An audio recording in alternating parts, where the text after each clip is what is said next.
Today, I am reviewing the Logitech Creator's Blue Yeti USB microphone. If at any time you'd like to explore this product for yourself and grab it at a great price, be sure to check the links below the video. If you have spent any time watching streamers or podcasters over the last decade, you have almost certainly seen the Blue Yeti sitting on their desk. It is the gold standard for entry-level USB microphones, but after using it for several weeks to record voiceovers and hop on Discord calls, I wanted to see if it actually holds up in today's crowded market. You can check the link below this video to see the current price if you're curious, but let's talk about whether this thing is still worth your desk space. The sound quality is the first thing you notice, and it is undeniably solid. It uses a three-capsule array that gives your voice a nice, rich weight that you just do not get from a headset mic or a built-in webcam microphone. It sounds professional enough that I honestly do not think your average YouTube viewer would ever be able to tell the difference between this and a setup costing 3 times as much. However, the biggest weakness is that it is incredibly sensitive. Because it is a condenser mic, it picks up everything.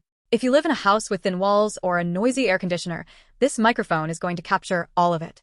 I found that I really had to tweak the gain settings and use some noise suppression in post-production to keep my keyboard clicks from drowning out my voice. The versatility is where the Yeti really earns its keep.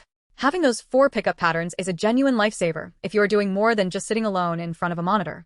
I used the omnidirectional mode to record a quick interview with a friend sitting across from me, and it worked surprisingly well. The stereo mode is also a fun touch if you are into ASMR or recording ambient sound, though most of you will probably just leave it in cardioid mode 99% of the time. The onboard controls are also very practical. Being able to hit the mute button right on the front of the mic is a feature I didn't think I would use much, but now that I have it, I find myself reaching for it constantly during long meetings. Now let's talk about the build and the design, because this is where some of you might be disappointed. This thing is a tank.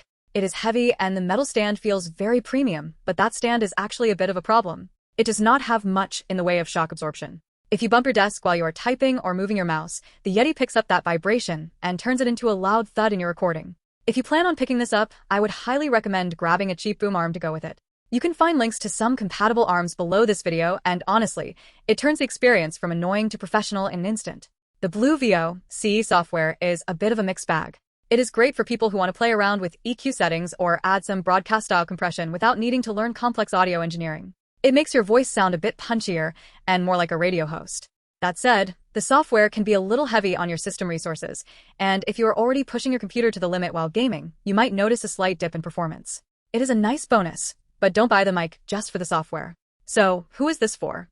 If you are a beginner looking to step up your audio game for streaming, podcasting, or even just professional-looking Zoom calls, this is a fantastic starting point. It is truly plug and play, and the sound quality is a massive upgrade over anything integrated into your hardware.